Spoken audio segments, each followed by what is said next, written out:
삼국지를 끝까지 버티며 결국 승자가 된 남자, 사마에. 제갈량의 평생 숙적이자 진나라 건국의 토대를 닦은 인물이기도 하죠. 하지만 그의 수많은 명장면 중에서도 오늘 우리가 다룰 이야기는 사마이의 단 한 번의 완벽한 군사적 판단이 어떻게 무려 400년 뒤 당태종까지 괴롭게 만든 거대한 후폭풍으로 이어졌는가. 이 충격적인 흐름을 따라가 보려고 합니다. 당시 사마이는 조이의 동북안보를 위협하던 공손씨 세력을 과감하고 철저하게 제거해버립니다.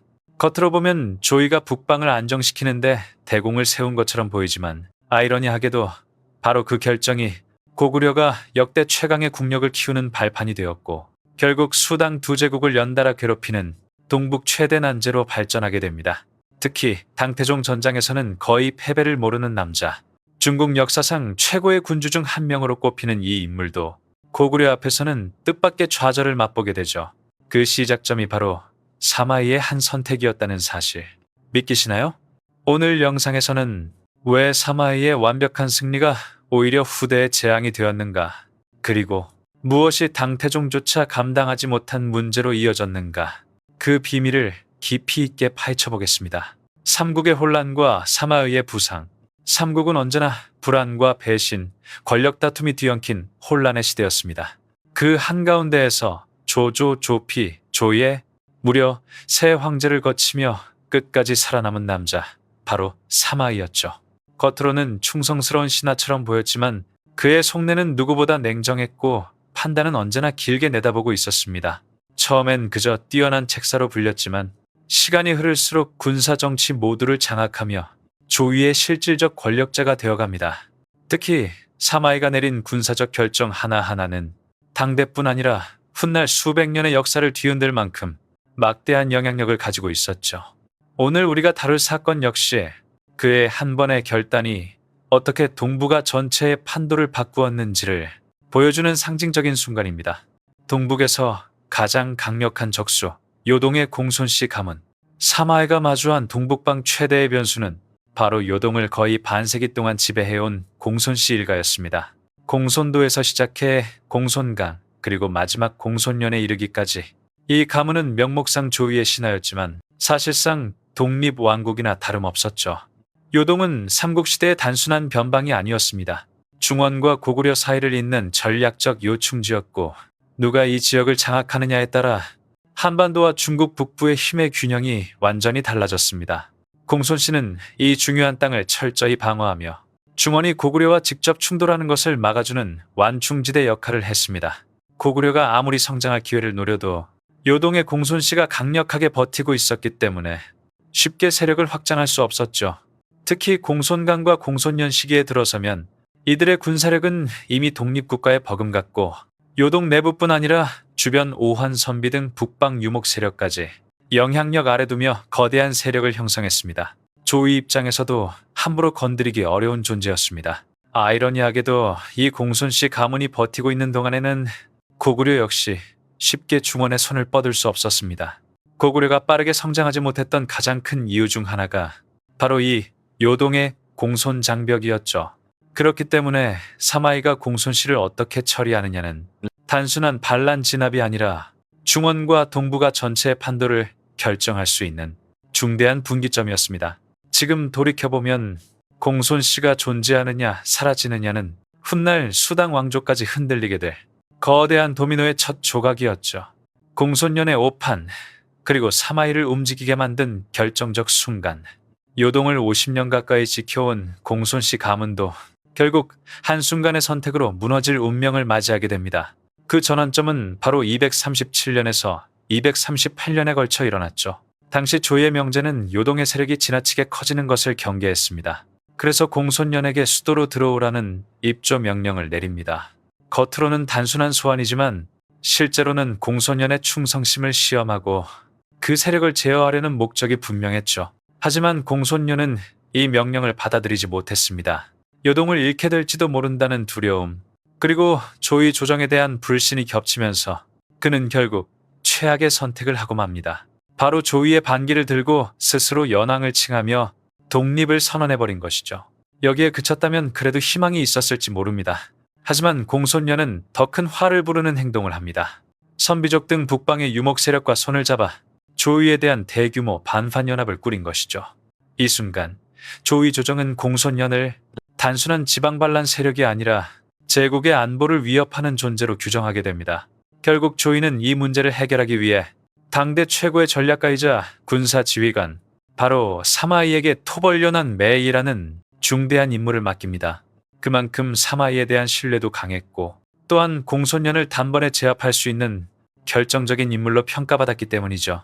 흥미로운 점은 사마이는 단순히 반란을 진압하러 간 것이 아니라 요동이라는 복잡한 국제적 요충지, 그리고 고구려 선비 등 북방민족의 이해관계가 얽힌 동북아의 판을 통째로 뒤흔드는 엄청난 책임을 떠안고 있었다는 사실입니다.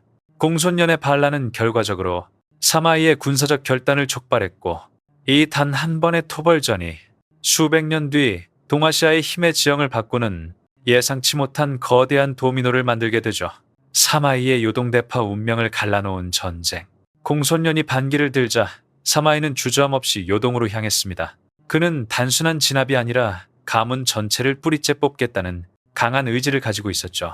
첫 번째 교전에서 사마이는 공손연군을 크게 격파하고 그들을 요동 깊숙한 곳으로 몰아붙입니다. 그리고 두 번째 전투에서는 공손연이 더 이상 버틸 수 없을 만큼 철저하게 압박하며 결국 병력을 상봉상핑으로 몰아넣습니다. 그러나 문제는 날씨였습니다. 장마가 시작되면서 진흙탕이 된 전장은 전군의 이동을 거의 불가능하게 만들었죠. 다른 장소였다면 철수하거나 최소한 휴전선을 만들었겠지만 사마이는 전혀 흔들리지 않았습니다. 오히려 그는 버티면 이긴다는 확신을 가지고 병사들에게 철저한 보급 관리와 진지 구축을 명령합니다. 기록에 따르면 장마가 그치기만 기다리는 동안 사마이의 진영은 단 한 번도 방심하지 않았고 공손연군은 포위 속에서 점점 절망에 빠져갔다고 합니다. 그리고 어느 날 마침내 비가 굴고 하늘이 맑아지자 사마이는 기다렸다는 듯 즉시 총공세를 감행합니다. 이미 장기 포위로 지친 공손연의 군대는 제대로 힘도 쓰지 못한 채 무너졌고 패주하던 공손연은 탈출을 시도하다 결국 참혹한 최후를 맞이하게 됩니다. 하지만 진짜 비극은 그 이후였습니다. 사마이는 단순한 반란 진압으로 끝내지 않았습니다. 반역의 뿌리를 완전히 끊어내기 위해 상봉의 남자 7,000명을 모조리 처형하고 공손 씨에게 충성했던 문무관 2,000여 명까지 전부 죽이라는 명을 내립니다. 그야말로 멸문, 가문 전체를 역사에서 지워버리는 철저하고 잔혹한 청산이었죠. 이로써 50년 동안 요동을 지배하며 동북아의 세력 균형을 잡아주던 공손 씨 가문은 하룻밤 사이에 완전히 사라졌습니다. 당시에는 조위가 북방의 골칫거리를 정리한 대승리처럼 보였지만 바로 이 순간이 고구려를 막을 최후의 방패를 없애버린 선택이었습니다. 앞으로 펼쳐질 400년의 거대한 후폭풍, 그 출발점이 바로 이 상봉의 멸문이었죠. 즉각적인 후폭풍, 고구려를 막을 자가 사라지다. 상봉에서 공손씨가 멸문되던 그 순간 중원과 동북아의 힘의 균형은 조용히 파택 결정적으로 무너졌습니다. 왜냐하면 공손씨는 단순한 지방 세력이 아니라 중원과 고구려 사이를 가로막는 새벽 뒷비 같은 존재였기 때문입니다. 50년 가까운 세월 동안 요동을 지배해온 공손 가문은 조위의 명을 따르면서도 동시에 고구려의 북진을 철저히 견제했습니다. 한반도 북부에서 강성해지던 고구려가 중원으로 손을 뻗지 못했던 가장 큰 이유가 바로 이 요동의 장벽이었죠. 하지만 사마이의 멸문 조치로 그 장벽은 순식간에 무너졌습니다. 요동을 방어할 지역 세력도 고구려를 견제할 완충지대도 더 이상 존재하지 않게 된 겁니다. 결과는 즉각 나타났습니다. 고구려는 더 이상 눈치를 볼 상대가 없었고 그동안 눌려있던 군사력과 세력을 요동과 만주 일대까지 급속도로 확대하기 시작합니다. 당시 고구려는 아직 작은 나라에 불과했고 중원 왕조가 보기에는 크게 위협적이지 않은 존재였습니다. 하지만 공손씨가 사라지자 상황은 완전히 달라졌습니다. 고구려는 방어보다는 팽창에 집중할 수 있었고 요동 일대의 성곽을 흡수하며 단숨에 동북방 최강국으로 성장하기 시작합니다. 중원과 북방 유목 세력 사이에서 전혀 새로운 강자로 떠오르게 된 것이죠. 아이러니하게도 조위 입장에서는 공손씨를 제거한 것이 그 순간만 보면 대승리처럼 보였습니다. 하지만 바로 그 결정이 고구려라는 새로운 거대 세력을 탄생시키는 출발점이 되고 말았습니다. 공손 씨의 멸문은 단순한 반란 진압이 아니라 동북아의 파워 밸런스를 근본적으로 뒤흔든 사건이었던 것입니다. 400년에 걸친 후폭풍, 위, 진, 남북조, 수당을 뒤흔들다. 공손 씨가 사라진 뒤에 동북아의 힘의 균형은 완전히 바뀌었습니다. 그리고 그 변화는 단지 몇 년이 아니라 무려 400년에 걸쳐 중원 왕조들을 괴롭히는 거대한 그림자가 되었습니다. 첫 번째로 그 그림자를 들이운 존재가 바로 고구려였습니다. 이제 막을 자가 사라진 고구려는 요동과 만주 일대를 발판 삼아 세력을 급속도로 확장했고 중원 북방의 국경을 끊임없이 압박하기 시작합니다. 위와 진, 그리고 남북조 시대에 이르기까지 고구려는 중원 왕조들이 눈엣가시로 여기는 강국이었습니다. 때로는 북방 유목 세력과 연합하고 때로는 국경을 넘나들며 전쟁을 벌이면서 중원의 혼란을 더욱 가중시켰죠. 그리고 시간이 흘러 수나라 시대가 도래하자 고구려와의 충돌은 정점으로 향합니다. 수문제와 양제는 북방을 통일하며 자신감을 얻었고 특히 양제인 양광은 고구려를 정복해 천하를 완성하겠다는 야심을 품었습니다. 하지만 결과는 참혹했습니다. 수나라는 고구려 원정에서 연이어 패배하며 막대한 인명과 국력을 소모했고 결국 이 실패가 수나라 멸망의 직접적인 원인 중 하나가 됩니다. 그 후 등장한 당나라, 특히 당태종 이세민은 중국 역사상 손꼽히는 군사 전략가이자 백전백승에 가까운 기록을 가진 황제였습니다. 하지만 그런 태종조차 고구려 앞에서는 뜻을 이루지 못했습니다.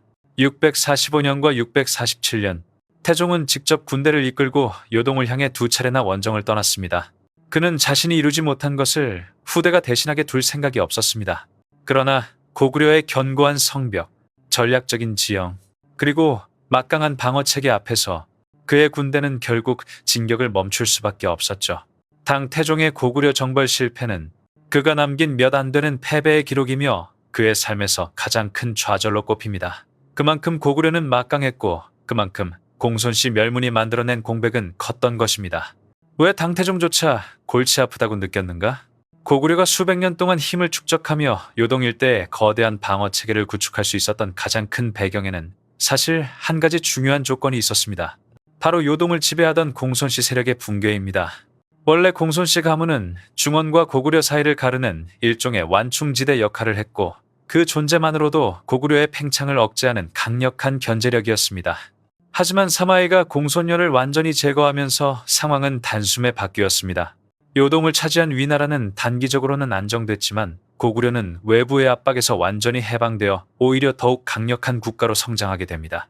수나라와 당나라가 요동을 정복하려 할 때마다 처절하게 막혀버린 이유도 바로 여기에서 찾아볼 수 있습니다. 당태종 이세민이 직접 친정하고도 고구려의 요동 방어선을 뚫지 못한 것은 단순한 패전이 아니라 수백 년간 쌓아온 고구려의 축적된 힘과 지형의 우세, 그리고 공손씨 멸망 이후의 구조적 변화 때문이었습니다. 만약 공손씨 세력이 계속 존재했다면 고구려는 그렇게까지 거대한 세력으로 성장하지 못했을 것이고 당태종 역시 이 정도로 고전하지 않았을 가능성이 큽니다. 즉, 사마이의 공손씨 토벌은 당대 위나라에는 완벽한 군사 전략이었지만 장기적으로 보면 고구려의 급성장을 촉발시키며 훗날 당나라가 엄청난 대가를 치르게 만든 셈입니다. 짧게 보면 승리였지만 길게 보면 동아시아 전쟁사의 흐름까지 뒤흔드는 결과였던 것이죠. 언제 이 거대한 위협이 끝났는가? 고구려라는 동북아 최강의 군사 강국이 중원 왕조들에게 던진 위협은 결코 단기간의 문제가 아니었습니다. 공손씨 멸망 이후 시작된 이 긴 갈등은 무려 400년 넘게 지속되며 수나라를 무너뜨리고 당태종조차 평생 풀지 못한 숙제로 남았습니다. 이 거대한 난제가 드디어 해결된 시기는 당 고종이 때였습니다. 당나라는 태종 시절에 2차례 대규모 원정 실패 후에도 포기하지 않고 수십 년간 체계적으로 병력과 보급로를 정비하고 주변 세력과의 외교 연합 관계를 차근차근 구축해갔습니다. 이러한 장기 전략의 정점에 있었던 인물이 바로 고종이었습니다. 고종은 연개 소문 사후 고구려 내부의 분열을 기회로 삼아 연속된 대규모 공세를 감행합니다. 안동 도읍부 설치를 목표로 한 치밀한 계획 아래 당군은 요동의 여러 성을 하나씩 무너뜨리며 마침내 평양까지 진격하는 데 성공했습니다. 668년 고구려는 결국 역사 속으로 사라지게 됩니다. 이로써 공손씨 멸망 이후 시작된 고구려 문제, 즉 동북 전선에서의 장기적 위협은 400년 만에 종결되었습니다. 오랜 세월 동안 중국 대륙의 왕조들이 안고 있던 가장 거대한 부담이 사라진 순간이었지만 동아시아사의 흐름을 바꾼 비극적이고 격변적인 전환점이기도 했습니다. 그만큼 고구려라는 국가는 길고도 깊은 흔적을 남긴 강대한 존재였던 것이죠.